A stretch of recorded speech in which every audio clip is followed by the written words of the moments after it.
থাকবই না, বুঝলাম কোরবানির ঈদ, এর লেগে আমি সকালেও দুপুরেও রাইতটা বাদ যায় না, রাইতেও বলে এত অত্যাচার সহ্য করা যায়, আর থাকবই না।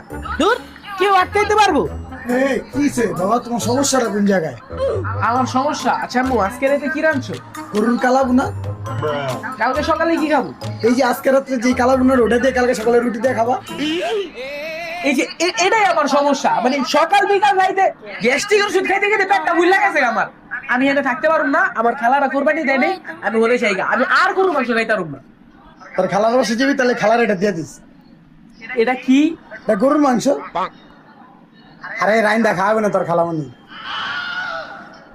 সব জায়গায় কিন্তু তোমরা খালি গরুর মাংস। ও মা, তোর কুরবানির গরুর মাংস চেয়ে দেব না, তোর লাগেছে কি? লাকেশের ভিত্তি